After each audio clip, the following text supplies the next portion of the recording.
জুমার দিনের প্রথম সুন্নত হচ্ছে জুমার দিনের ফজরের নামাজটা জামাতে পড়া। সবাই কয় খাইছে, হুজুরে দর্শে জায়গা মতো আসল জায়গায় ফজরের নামাজে ভেজাল আছে না নাই? রাজা মেহারে নাই, রাজা মেহারের মসজিদ সব প্যাক হয়ে যায়, মুসল্লি আর মুসল্লি।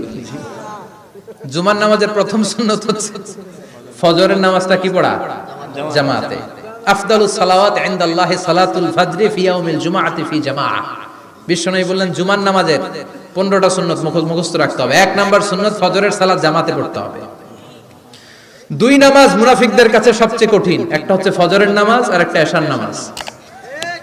এক আলেমকে জিজ্ঞেস করা হলো ফজরের বাতাসটা এত ঠান্ডা আর স্নিগ্ধ কেন? আলেম উত্তর দিয়েছিল কারণ ফজরের বাতাসে মুনাফিকদের নাকের দুর্গন্ধ মিশে না।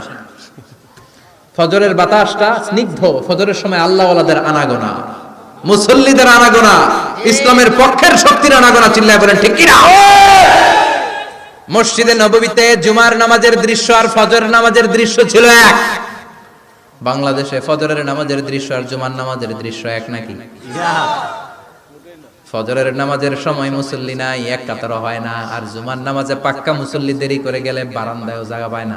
ঠিক কথা কোন? তাহলে আগামীকাল ফজরের নামাজটা আমরা জামাতে পড়ব ইনশাআল্লাহ।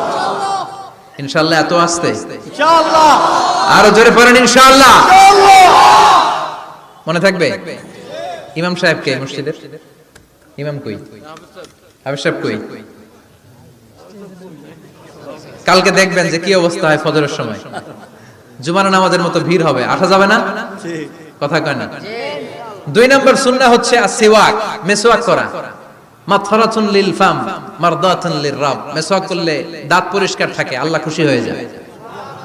বিশ্বনবী বলেছেন যদি আমার উম্মতের জন্য কষ্ট না হতো প্রত্যেক নামাজের আগে মেসওয়াক করা আমি ফরজ করে দিতাম। সুবহানাল্লাহ। মেসওয়াক ছিল বিশ্বনবীর জীবনে শেষ আমল। এই মেসওয়াক করে বিশ্বনবী শেষ নিঃশ্বাস ত্যাগ করেছেন। আপনার নবী আমার নবী ওনার জীবনের সর্বশেষ আমল ছিল কি? সুবহানাল্লাহ কইবেন না? বিশ্বনবী জাইতুনের ডাল দিয়ে মেসওয়াক করতেন। বিশ্বনবী বলতেন নি'মা সিওয়াকিয়া জাইতুন ফাইন্নাহু সিওয়াকি ওয়া সিওয়াকুল আম্বিয়া মিন ক্বাবলি। জাইতুনের ডালের মেসওয়াক কতই না ভালো, কারণ এটা দিয়ে আমিও মেসওয়াক করি, আমার আগে সব নবীরাই জাইতুনের ডাল দিয়ে মেসওয়াক করেছে। সুবহানাল্লাহ। 3 নাম্বার হচ্ছে দুহুন, তেল মালিশ করবেন। বিশ্বনবী জাইতুনের তেল দাড়িতে, চুলে আর গায়ে দিতেন। বিশ্বনবী বলতেন ওয়াদাহিনু ফাইন্না ফিত তাদহিনে বারাকাত। তেল খাও, তেল দাও, তেল মালিশ করো, তেলের ভেতরে আল্লাহ বরকত ঢুকাইয়া দিছে। তেল দিবেন তো? 4 নম্বরে আত্তিব, জুমার দিনে সুগন্ধি লাগিয়ে যাওয়া সুন্নাত। লাগাবেন? লাগাতে রাজি আছেন? বিশ্বনবী বলতেন এই দুনিয়ার 3টা জিনিস আমার কাছে সবচাইতে প্রিয়। হুব্বিবা ইলাইয়া মিন দুনিয়াকুম সালাস। এক হচ্ছে আন-নিসা, নারীদেরকে আমি পছন্দ করি। 2 হচ্ছে আত্তিব, সুগন্ধি লাগাতে আমি পছন্দ করি। বিশ্বনবীরে কেউ সুগন্ধি হাদিয়া দিয়েছে, বিশ্বনবী নেয় নাই, এরকম কোনো ঘটনা ঘটে নাই। আল্লাহু আকবার। 3 নম্বরে কুররাতু আইনি ফিস সালাহ। নামাজের মধ্যে যখন আমি দাঁড়িয়ে যাই আমার চক্ষুটারে ঠান্ডা করে দেয় কে? আবার বিশ্বনবী বলতেন আরবাউন মিন সুনানিল মুরসালিন। 4টা সুন্নাত সব নবীদের সুন্নাত। 1 নম্বরে আল হায়া মানে লজ্জা। আরেক বর্ণনা এসেছে আল খিতান মানে সুন্নাতে খাতনা, এটা সব নবীদের ছিল। আর সেওয়াক, সব নবীরা মেসওয়াক করেছেন। আত্তিব, সব নবীরা আতর লাগিয়েছেন। আর নিকাহ, সব নবীরা বিয়েও করেছেন। চিল্লায় পড়েন আল্লাহু আকবার। 5 নম্বর সুন্নাহ হলো আল লিবাস আহসানাস সিয়াব, সুন্দর জামা পরা। নট নেসেসারি যে নতুন জামা হতে হবে, পুরাতন জামাও ধুয়ে আয়রন করে পরলে একটা সৌন্দর্য আছে না নাই? ইন্নাল্লাহা জামিল ওয়া ইউহিব্বুল জামাল। আল্লাহ নিজে সুন্দর, সৌন্দর্যকে আল্লাহ পছন্দ করেন। পৃথিবীতে সবচেয়ে সুন্দর কে? পৃথিবী সুন্দর, মানুষ সুন্দর, আসমান সুন্দর, জমিন সুন্দর, সুন্দরে সুন্দরে পাল্লা। জান্নাত কত সুন্দর তুমি আল্লাহ, জান্নাত কত সুন্দর তুমি আল্লাহ। সুবহানাল্লাহ পড়েন। ইন্নাল্লাহা ইউহিব্বু আইয়ারা আসারা নি'মাতিহি আলা আবদি। আল্লাহ তার বান্দার উপর তার নেয়ামতের ছিটেফোঁটা দেখতে চান। আপনি যদি ধনী হন দামি জামা পরবেন, সুন্দর জামা পরবেন। অনেকে আছে অনেক ধনী কিপটুসের মতো সিরা জামা পরে। আছে না নাই? আপনি ধনী মানুষ, আপনি সিরা জামা পরছেন কেন? আপনার যে সম্পদ আছে এটার বহিঃপ্রকাশ আল্লাহ দেখতে পছন্দ করে। আপনাকে যে আল্লাহ কি নাজ নেয়ামত দিয়েছে, অহংকার ছাড়া স্বাভাবিক বহিঃপ্রকাশটা আল্লাহ দেখতে পছন্দ করে। কোন সুবহানাল্লাহ। এরপরে 6 নাম্বার হলো ইকসারুস সালাহ আলান নবী, বিশ্বনবীর উপর বেশি বেশি দুরূদ পড়া।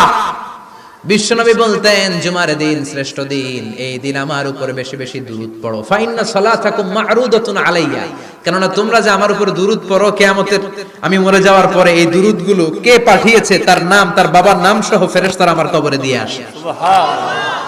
সাহাবারা বললেন ইয়া রাসূলুল্লাহ কাইফা সালাতুনা মা'রুদাতুন আলাইক, আপনি মরে যাওয়ার পরে আমাদের দুরূদ কেমন করে আপনি দেখবেন? ওয়াকাদ আরিমতা, আপনি তো পচে গলে মাটির সাথে মিশে যাবেন। বিশ্বনবী বলেন ইন্নাল্লাহা হাররামা আলাল আরদি আন তাকুলা আজসাদাল আম্বিয়া, নবীদের লাশকে খেয়ে ফেলা, নবীদের লাশকে পচিয়ে ফেলা জমিনের সব মাটির জন্য আল্লাহ হারাম করে দিয়েছে। নবীদের লাশ পচে না, নবীদের লাশ গলে না। যারাই বিশ্বনবীর উপর দুরূদ পড়বেন, আপনার নাম সহ, আপনার বাবার নাম সহ, মালাইকাতু সাইয়াহিন, একদল ফেরেশতা আছে শুধু রাউন্ড দেয় গোটা ওয়ার্ল্ডে। কারা বিশ্বনবীর উপর দুরূদ পড়েছে, এই দুরূদ নিয়ে, এই নাম নিয়ে বিশ্বনবীর কবরে তারা পৌঁছে দেয়। চিল্লায় পড়েন আল্লাহু আকবার। এরপরে বিশ্বনবী বলতেন জুমার দিনে সূরাতুল কাহাফ পড়বা, কাহাফ পড়া সুন্নাহ। সূরাতুল কাহাফ পড়তে রাজি আছেন? আগামীকাল রাজি আছেন তো? 18 নম্বর সূরা, কোরআনের একেবারে মাঝখানের সূরা। আলহামদুলিল্লাহিল্লাযী আনজালা আলা আবদিহিল কিতাবা ওয়া লাম ইয়াজআল লাহু ইওয়াজা, এই আয়াত দিয়ে শুরু হয়েছে, শেষ করা হয়েছে ফামান কানা ইয়ারজু লিকা রাব্বিহি ফালইয়ামাল আমালান সালিহা ওয়া লা কথা কোন ওয়ালিয়াতালাত্তাফ একটা শব্দ আছে সূরা কাহাফের মাঝখানে। কোরআনের সব জায়গায় এক ফন্টে আয়াতগুলো লেখা, কিন্তু ওয়ালিয়াতালাত্তাফ মোটা করে লেখা আছে না, ডবল ফন্টে লেখা, মোটা, কারণ এটা কোরআনের একেবারে মাঝখানে অবস্থিত এই শব্দটা ওয়ালিয়াতালাত্তাফ। এর আগে যত শব্দ এর পরে তত শব্দ, এর আগে যত কোরআনের অক্ষর এর পরে তত অক্ষর। সুবহানাল্লাহ। বাড়িতে গিয়া সুবহানাল্লাহ। বিশ্বনবী বললেন সূরাতুল কাহাফ যে তেলাওয়াত করবে ইয়াকুনু লাহু নূর, এই সূরাতুল কাহাফ কিয়ামতের দিন তার সামনে বিশাল একটা আলো হয়ে আসবে। এই আলো দিয়ে পুলসিরাত পার হয়ে ওই বান্দা জান্নাতের ভেতরে ঢুকে যাবে। আবার বিশ্বনবী বলেন যারা সূরাতুল কাহাফের প্রথম 10 আয়াত তেলাওয়াত করবে জুমার দিন, শেষের 10 আয়াত যারা জুমার দিন তেলাওয়াত করবে, দাজ্জালের ফিতনা থেকে তাদেরকে মুক্ত রাখবে কে? আল্লাহ। সুবহানাল্লাহ পড়বেন না?